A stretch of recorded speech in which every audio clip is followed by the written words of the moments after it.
then we are live. I went to the gym today and it's hot. So, we've also had, so my partner's on the roof right now, which is a little nerve wracking for me, but I'm in the house and I prefer him to be on the roof while I'm in the house. I went out and helped him pull the treetop off of our roof. Good news is didn't damage the roof. But there's been a new wrinkle with the kittens. Apparently their mom has leukemia, but they didn't get the vaccine. So I need y'all to know with me that they don't have leukemia.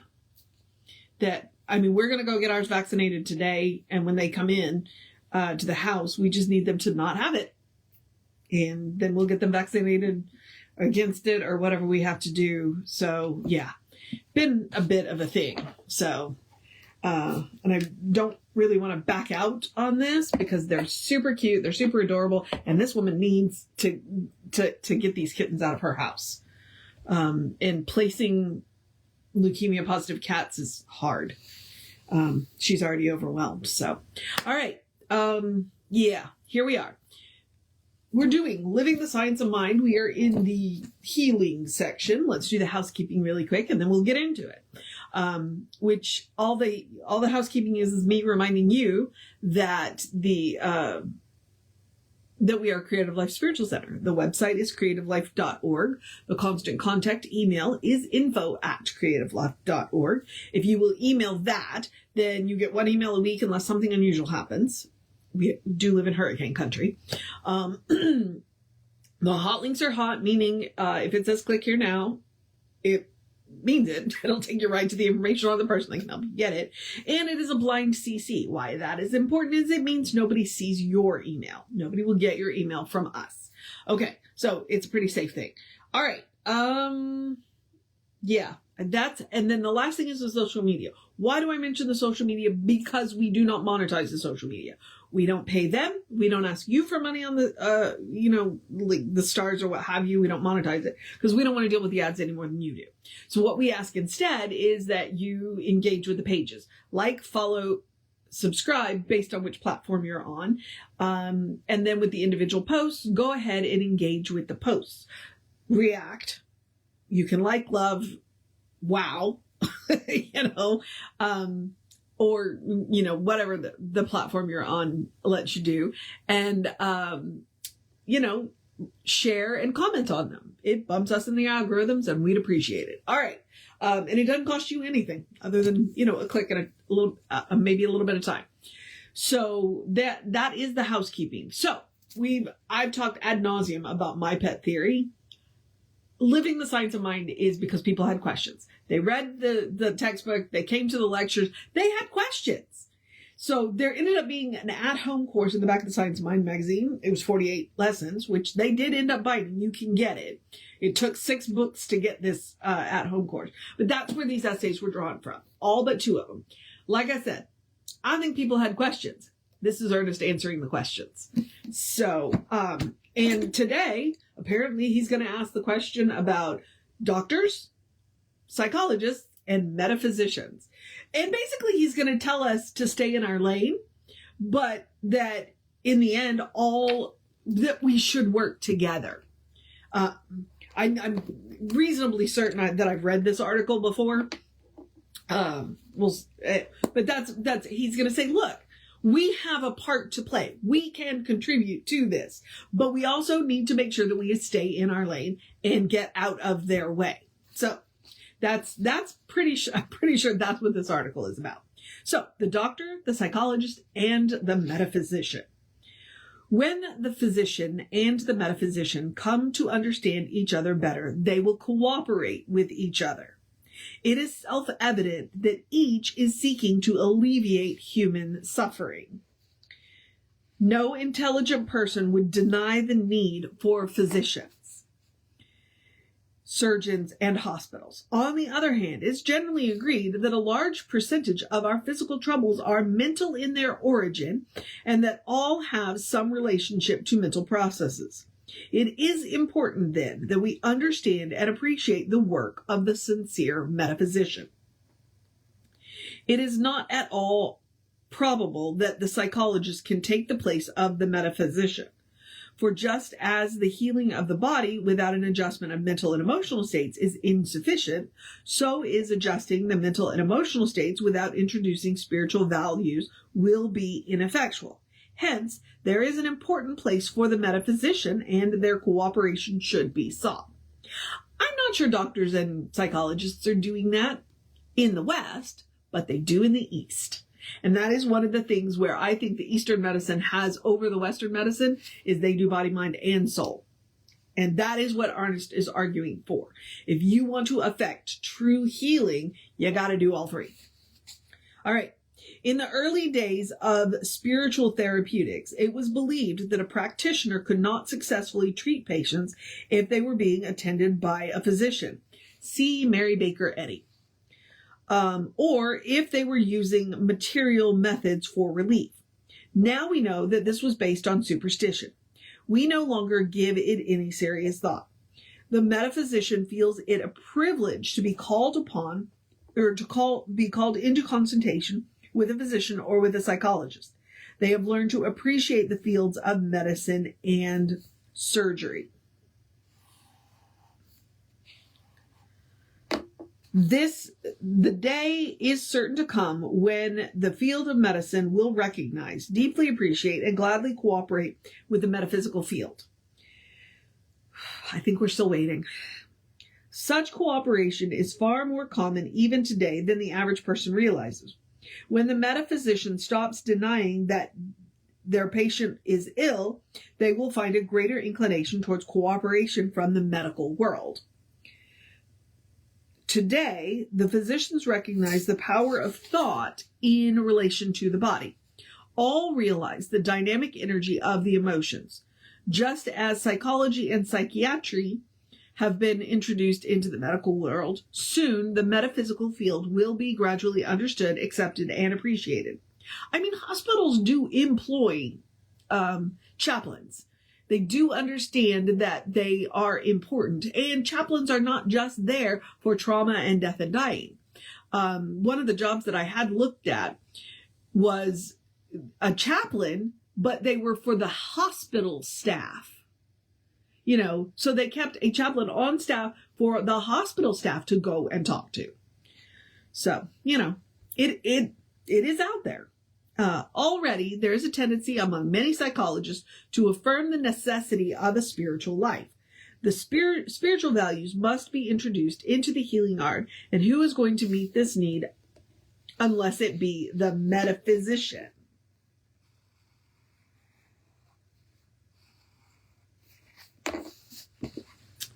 And spiritual life is on the Maslow's ladder, so we just have to have our basic needs taken care of before we can turn to our spiritual needs.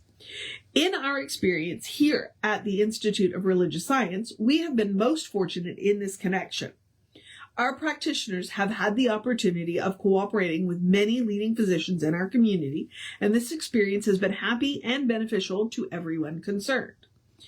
In such friendly cooperation, the metaphysician has the opportunity of receiving a correct diagnosis from the physician, which enables them to do better mental work. And we say the same thing in, like I work in a health food store. I sell vitamins and minerals. And frequently, the owner of the store is a retired RN. She was a nurse. And frequently, that's what she tells people. Like, go to the doctor.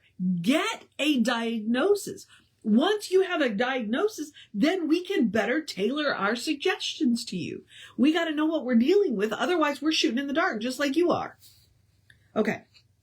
And I think that's important. A correct diagnosis enables them to do better mental work. Like, if we know what you want, but we can do better work if we know what's actually going on. There is also an added comfort in the mind of the patient when they know that they are having proper physical care, proper diet, and right medical and surgical attention when necessary. Their mind is in a more composed state, and this enables the mental practitioner to do more effective work. It is easier to work for one whose mental attitude is poised rather than one whose thought is distraught. Oh yeah, that is,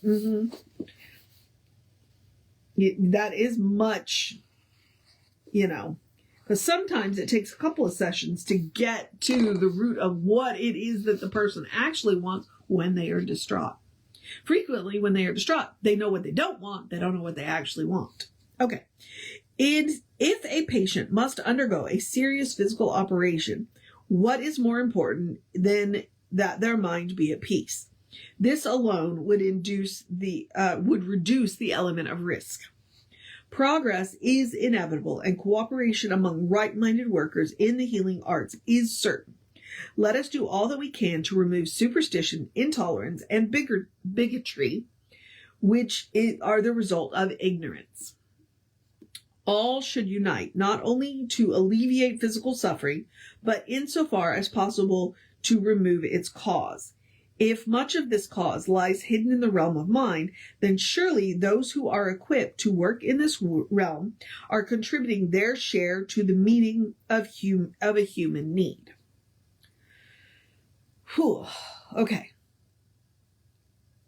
Not only should the physician recognize this, but the clergy should as well.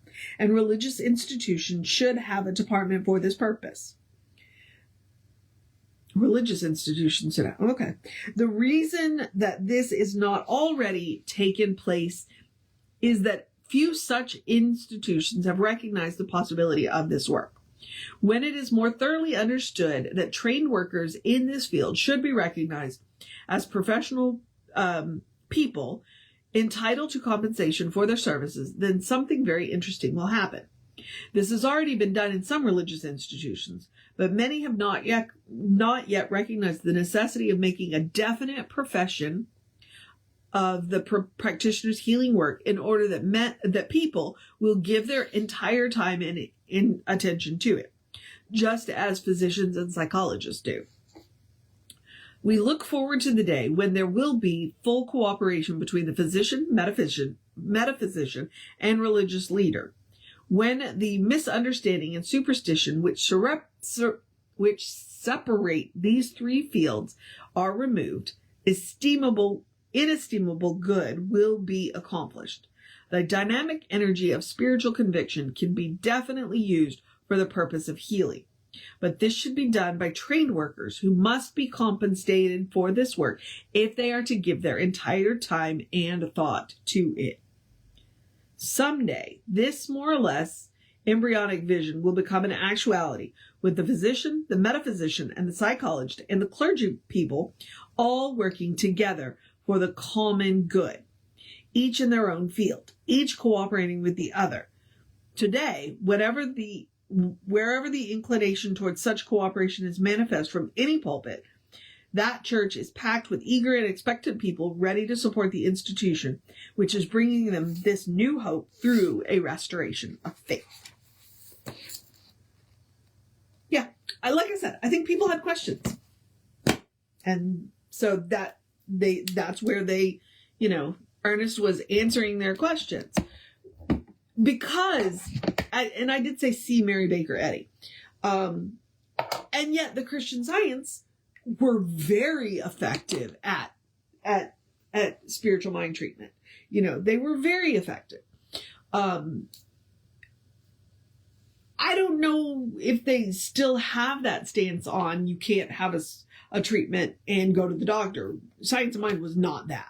Science of Mind was like, use every available tool. And spiritual mind treatment is one of the tools. And he was definitely a big believer. And we've seen it work because, I've had a couple of people who have told stories about praying with their, praying with their surgeons before they go have surgery. And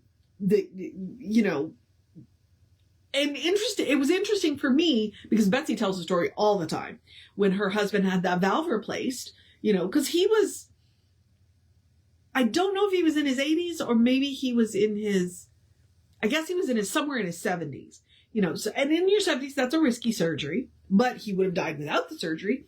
And when Richard said, can I pray?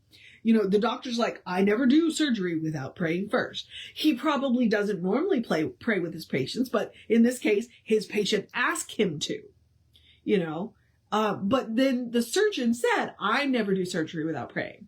So, and anytime I know people who are going to have medical procedures, whatever that looks like, what I do is I pray that they are literally in the hands of God, that every hand that touches them is the hand of God and is guided by the divine. It's like the hands of the nurses and the attendants and the doctors. Those are the hands of God, and so that's the treatment that I do for people who say, hey, I'm about to have this procedure. Let me treat that you, and I tell them that. And then they're like, oh, okay. Yeah, that's how I do it. There's a place for us in this. We are part of that healing arm, and that's, it was very important to Ernest. You can see by this article, it was very important to Ernest. Anything we can do to alleviate human suffering. All right. Okay. So that is the article today. Tomorrow, I think we're still, well, I don't know, because tomorrow we take on the story of the lost word. So, but that'll be for tomorrow. All right, beloveds. I am now going to encourage you to have a great day, a wondrous day, a fantastic day, a magical day, an enchanted day, a wonderful day, an awesome day, an amazing day, a take care of business day, it's apparently literally the middle of the year day. We are halfway through the year day. So do a little extra happy dance, whether you survived the first half or looking forward to the second half day. A cuddle your fur babies day, a take care of yourself day, a do what you gotta do day, a know that it's all gonna be okay day, a tell somebody you love them day, a look in the mirror and see God looking back at you day, a know who you are day, a drink plenty of water day, stay out of the sun between 10 and 2 day because it's going to be hot. Like it's going to be 98 on the 4th of July. I do know where I live though.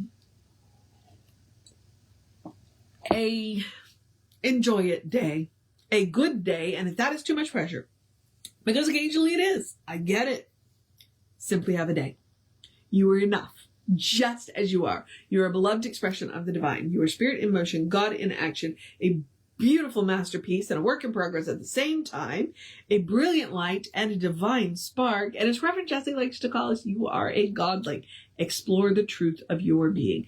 Get to know who the divine knows you to be. Because the divine knows you to be good. And from there, anything is possible. All right, beloveds. Reverend David should be on around 5 p.m. with you. I will be back with you around 9-ish tomorrow. Take care of yourself. Know that you are loved. And I will see you next time.